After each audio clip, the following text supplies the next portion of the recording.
बिस्मिल्लाहिर्रहमानिर्रहीम। सर, आज की इस वीडियो में हम बात करेंगे इनकम टैक्स इन पाकिस्तान की। पाकिस्तान में इनकम टैक्स इम्पोज या चार्ज करने के लिए कौन सा लॉ है, उसकी किस तरह से एप्लीकेशन है, उसकी किस तरह से एडमिनिस्ट्रेटिव मामला है और किस तरह से उसकी इंप्लीमेंटेशन वगैरह है, ये सारी चीजें या ओवरऑल इनकम टैक्स लॉ का जो स्ट्रक्चर है पाकिस्तान में, इस इनकम टैक्स लॉ के स्ट्रक्चर की हम बात करेंगे। पाकिस्तान में इनकम टैक्स चार्ज करने के लिए, इनकम टैक्स इंपोज करने के लिए जो लॉ है उसका नाम है इनकम टैक्स ऑर्डिनेंस 2001। अब इनकम टैक्स ऑर्डिनेंस 2001 एक तरीके से यूं कह लें कि टैक्स में एक डिवाइन लॉ है जिसके तहत पाकिस्तान में इनकम टैक्स चार्ज किया जाता है, जिसके तहत पाकिस्तान में इनकम टैक्स इंपोज किया जाता है। इनकम टैक्स ऑर्डिनेंस 2001 के ही साथ साथ पैरेलल हम इनकम टैक्स रूल्स 2002 को भी कवर कर रहे होंगे। तो सबसे पहले तो ये फर्क समझते हैं कि इनकम टैक्स ऑर्डिनेंस और इनकम टैक्स रूल्स में क्या फर्क है। देखें, एज एन एग्जाम्पल, अगर हम अपने रिलीजन इस्लाम को देखें तो इस्लाम में जो हमारे पास सारे गाइडिंग प्रिंसिपल्स हैं वो कुरान शरीफ की फॉर्म में मौजूद है। यानी कुरान शरीफ पूरे इस्लाम रिलीजन का एक स्ट्रक्चर बताता है कि इस्लाम में आपने क्या फॉलो करना है, क्या चीजें प्रोहिबिटेड है और किस तरीके से पूरा इस्लाम का रिलीजन वर्कआउट करता है। इसके लिए हमारे पास जो डिवाइन लॉ की किताब है दैट इज कॉल्ड कुरान शरीफ। लेकिन उसी कुरान शरीफ की एप्लीकेशन के लिए, प्रैक्टिकल मामलात के लिए हम आप सल्लल्लाहु अलैहि वसल्लम की हदीस और उसमें से हेल्प ले रहे होते हैं। सेम इसी तरीके से इनकम टैक्स ऑर्डिनेंस एक डिवाइन लॉ है इनकम टैक्स के मामलात के हवाले से, जिसमें इनकम टैक्स की इंपोजिशन, इनकम टैक्स की चार्जेबिलिटी और इनकम टैक्स के हवाले से डिफरेंट तरह के लॉज को ड्राफ्ट किया गया है। लेकिन उसकी एडमिनिस्ट्रेटिव साइड, उसकी जो प्रैक्टिकल साइड है कि किस तरह से ये इनकम टैक्स लॉ अप्लाई होगा, ये सारी प्रैक्टिकल एप्लीकेशन बेस्ड बातें हमें इनकम टैक्स रूल्स 2002 में देखने को मिल रही होगी। तो हमने इनकम टैक्स ऑर्डिनेंस एक लॉ कवर करना है और उसी की एप्लीकेशन के लिए, उसी के प्रैक्टिकल मैटर्स के लिए हम साथ साथ इनकम टैक्स रूल्स 2002 भी देख रहे होंगे। अच्छा, income tax ordinance, income tax rules के अलावा बहुत सारे और सर्कुलर्स, एसआरओस और जनरल ऑर्डर्स भी होते हैं जो कि रेगुलरली गवर्नमेंट अथॉरिटीज या एफबीआर वक्त के साथ साथ इशू कर रहा होता है। वो भी इन्हीं इनकम टैक्स ऑर्डिनेंस और इन्हीं इनकम टैक्स रूल्स का पार्ट एंड पार्सल कंसीडर किया जाता है। उनको भी हम वक्त के साथ साथ कवर करेंगे। अब हम बात करते हैं इनकम टैक्स ऑर्डिनेंस के ओवरऑल स्ट्रक्चर की, कि जो इनकम टैक्स ऑर्डिनेंस 2001 है, इस किताब का या इस कानून का स्ट्रक्चर किस तरीके से। देखिए, हर बुक का या हर किताब का एक स्ट्रक्चर होता है।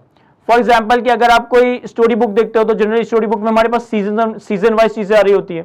इसी तरह अगर आप अपने करिकुलम की किताब देखते हो तो उसमें आपके पास चीजें चैप्टर वाइज आ रही होती है। इसी तरीके से अगर आप कुरान शरीफ का स्ट्रक्चर देखें तो कुरान शरीफ में हमारे पास 30 पारे, 114 सूरतें, फिर नंबर ऑफ आयात, नंबर ऑफ रुकू, यानी कि ओवरऑल कुरान शरीफ को एक स्ट्रक्चर दिया गया है। इसी तरीके से इनकम टैक्स ऑर्डिनेंस 2001 का भी एक स्ट्रक्चर है। इनकम टैक्स ऑर्डिनेंस 2001 में हमारे पास सबसे पहले दो कैटेगरीज में चीजें टूटी हुई हैं। One is called chapters and the second one is called schedules. हम शेड्यूल्स के हवाले से भी बात करेंगे। अगर हम इनकम टैक्स ऑर्डिनेंस के चैप्टर्स को देखें तो हर चैप्टर में हमारे पास मल्टीपल पार्ट्स आ रहे होंगे, पार्ट 1, पार्ट 2, पार्ट 3। फिर हर पार्ट के अंदर मल्टीपल सेक्शंस आ रहे होंगे, फिर हर सेक्शन के अंदर मल्टीपल सब सेक्शंस आ रहे होंगे और फिर हर सब सेक्शन के अंदर हमारे पास मल्टीपल क्लॉजेस, सब क्लॉजेस और प्रोवाइजोस आ रहे होंगे। तो इनकम टैक्स ऑर्डिनेंस में पहले तो ब्रॉडली दो चीजें, one is chapters and the other one is schedules. अब हर चैप्टर में हमारे पास मल्टीपल पार्ट्स आ रहे होंगे, हर पार्ट्स में हमारे पास मल्टीपल सेक्शंस आ रहे होंगे, हर सेक्शन में हमारे पास सब सेक्शंस आ रहे होंगे, सब सेक्शंस में हमारे पास क्लॉजेस, सब क्लॉजेस और प्रोवाइजोस वगैरह का ड्राफ्टिंग या प्रोविजंस प्रोवाइड की गई होंगे। इसके अलावा अगर हम शेड्यूल्स की बात करें तो इनकम टैक्स में आज की तारीख में इन टोटलिटी कोई 14 तरह के शेड्यूल्स हैं। अब शेड्यूल इनकम टैक्स लॉ में एक स्पेसिफिक पर्पस के लिए दिया जाता है, यानी कि इनकम टैक्स ऑर्डिनेंस में जितने भी चैप्टर्स हैं वो डिफरेंट तरह की इनकम्स पे टैक्स चार्ज, टैक्स इंपोज करने की बातें करते हैं, पेनल्टी के क्लॉजेस हैं, एडमिनिस्ट्रेटिव मामलात हैं, रिटर्न फाइलिंग, ये सारी चीजें डिस्कस करते हैं और कुछ स्पेसिफिक पर्पसेस के लिए लॉ मेकर ने हमें शेड्यूल्स प्रोवाइड करें। फॉर एग्जांपल, इनकम टैक्स का फर्स्ट शेड्यूल है रेट ऑफ टैक्स।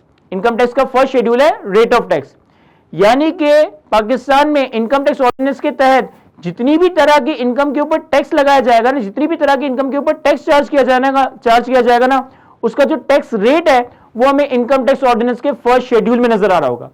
चाहे हमारी डिविडेंड इनकम हो, बिजनेस इनकम हो, सैलरी इनकम हो, रेंटल इनकम हो, कोई भी इनकम हो, इस इनकम के ऊपर टैक्स वर्कआउट करने के लिए जो हम टैक्स रेट यूज करेंगे, जो हम टैक्स रेट अप्लाई करेंगे, ये रेट ऑफ टैक्स हमें इनकम टैक्स ऑर्डिनेंस के फर्स्ट शेड्यूल में नजर आ रहा होगा। इसी तरीके से इनकम टैक्स ऑर्डिनेंस का एक और शेड्यूल है, that is second schedule. Second schedule basically tax payer के फायदे का शेड्यूल है। सेकंड शेड्यूल का टाइटल है exemptions and tax concessions. Second schedule का टाइटल है एग्जेम्पशंस एंड टैक्स कंसेशंस। जब भी आपने लॉ में टैक्स पेयर के फायदे की कोई बात देखनी है या जब भी लॉ मेकर को टैक्स पेयर के फायदे की बात डालनी होगी तो यह बात सेकंड शेड्यूल में नजर आ रही होगी। अब लॉ मेकर टैक्स पेयर को फायदा क्यों दे रहा होगा, कैसे दे रहा होगा, लेकिन डिफरेंट पर्पसेस के लिए लॉ मेकर टैक्स पेयर को फायदा दे रहा होता है। कभी किसी बिजनेस को प्रमोट करने के लिए, कभी किसी टैक्स पेयर को सपोर्ट करने के लिए, कभी किसी बिजनेस को डिमोट करने के लिए डिफरेंट टैक्स लॉस में प्रोविजंस डाले जाते हैं ताकि अकॉर्डिंगली आपकी इकोनॉमी की ग्रोथ, इकोनॉमी की पॉलिसी को किसी ना किसी वे में मैनेज किया जाए। अब सेकंड शेड्यूल की हम बात करें, सेकंड शेड्यूल जिसका टाइटल था exemptions and tax concession. Second schedule में हमारे पास 4 पार्ट आ रहे हैं, part 1, part 2, part 3, part 4। Part 1 का टाइटल है एग्जेम्पशन फ्रॉम टोटल इनकम, यानी पार्ट 1 में हमें वो चीजें नजर आएंगी जहां पे टैक्स पेयर की इनकम को एग्जेम्प्ट किया जा रहा होगा, टैक्स पेयर की इनकम के ऊपर टैक्स की छूट या टैक्स की बचत दी जा रही होगी। तो लॉ मेकर चाहे तो आपकी किसी भी इनकम को एग्जेम्प्ट बना सकता है और इस एग्जेम्पशन का जिक्र, इस एग्जेम्पशन ऑफ इनकम का जिक्र हमें सेकंड शेड्यूल के पार्ट 1 में नजर आ रहा होगा। इसी तरीके से सेकंड शेड्यूल का पार्ट 2 है reduction in tax liability, sorry reduction in tax rates. Law maker चाहे तो आपको रिलीफ इस तरह से दे सकता है, लॉ मेकर चाहे तो आपको कंसेशन इस तरह से दे सकता है कि आपके लिए टैक्स रेट्स को कम कर दें, आपके लिए टैक्स रेट्स को रिड्यूस कर दें। अब जो टैक्स रिडक्शन या टैक्स कंसेशन की बात है वो हमें सेकंड शेड्यूल के पार्ट 2 में नजर आ रही होगी, that is reduction in tax rates. इसी तरीके से सेकंड शेड्यूल का पार्ट 3 है reduction in tax liability. Law maker चाहे तो आपकी इनकम एग्जाम ना करे, लॉ मेकर चाहे तो आपके लिए टैक्स रेट्स कम ना करे, लॉ मेकर चाहे तो आपकी टैक्स लायबिलिटी को ही कम कर दे, आपकी टैक्स लायबिलिटी को ही रिड्यूस कर दे। तो जब भी लॉ मेकर को किसी टैक्स पेयर की टैक्स लायबिलिटी को रिड्यूस करना होगा, कम करना होगा, तो इसका जिक्र हमें सेकंड शेड्यूल के पार्ट 3 में मिल रहा होगा, that is reduction in tax liability. और लास्ट पार्ट है हमारे पास सेकंड शेड्यूल का part 4, that is exemption from specific provision. अगर लॉ मेकर चाहे तो इनकम टैक्स के किसी सेक्शन को किसी टैक्स पेयर के ऊपर या किसी इनकम के ऊपर ही फ्रीज करवा सकता है, यानी कि लॉ मेकर ये कहते हैं कि भाई फला सेक्शन फला बंदे के ऊपर या फला इनकम के ऊपर अप्लाई ही नहीं होगा। तो ये बातें आप लोगों को सेकंड शेड्यूल के पार्ट 4 में नजर आ रही होंगी, that is exemption from specific provisions. तो second schedule law maker, second schedule tax payer के फायदे का शेड्यूल है जिसमें हमें टैक्स एग्जेम्पशंस और टैक्स कंसेशंस मिलेंगी। इस सेकंड शेड्यूल में हमारे पास 4 पार्ट्स हैं, part 1 exemption from total income, part 2 reduction in tax rates, part 3 reduction in tax liability and part 4 exemption from specific provision. इसी तरीके से हमारे पास एक और शेड्यूल है, that is third schedule. Third schedule में टैक्स लॉ में डेप्रिसिएशन के रेट्स दिए हुए हैं। जिस तरह से हम फाइनेंशियल रिपोर्टिंग में अपने प्रॉपर्टी प्लान एंड इक्विपमेंट या अपने नॉन करंट एसेट को डेप्रिशिएट करते हैं as per the accounting principles defined in IAS 16। IAS 16 में हमारे पास straight line method, reducing balance method और फिर डेप्रिसिएशन के डिफरेंट तरीके का डिफरेंट मैकेनिज्म वगैरह बताए गए। इसी तरीके से टैक्स लॉ में भी जो एसेट होता है वो भी डेप्रिशिएट होता है और टैक्स लॉ में एसेट को डेप्रिशिएट करने का एक डिफरेंट तरीके का, एक डिफरेंट मैकेनिज्म है। तो थर्ड शेड्यूल हमें यह बताता है कि डिफरेंट एसेट्स को किन रेट से डेप्रिशिएट किया जाएगा। तो मैं क्विकली समराइज करूं, हमारे पास इनकम टैक्स के लिए एक तो इनकम टैक्स ऑर्डिनेंस है जो कि प्योर लॉ है, इनकम टैक्स लॉ, और उसी के एप्लीकेशन और प्रैक्टिकल मैटर्स के लिए हमारे पास इनकम टैक्स रूल्स हैं। इनकम टैक्स ऑर्डिनेंस का स्ट्रक्चर इस तरह से है कि एक तरफ हमारे पास चैप्टर्स हैं, एक तरफ हमारे पास इन टोटल 14 शेड्यूल्स हैं। चैप्टर्स को अगर हम देखें तो चैप्टर्स में मल्टीपल पार्ट आ रहे होंगे, part 1, part 2, part 3 and so on. Her part में मल्टीपल सेक्शंस, हर सेक्शन में मल्टीपल सबसेक्शंस, हर सबसेक्शन में मल्टीपल क्लॉजेस, सब क्लॉजेस, प्रोवाइजोस आ रहे होंगे। शेड्यूल की बात करें तो लॉ मेकर स्पेसिफिक पर्पस के लिए कोई ना कोई शेड्यूल दे रहा होता है।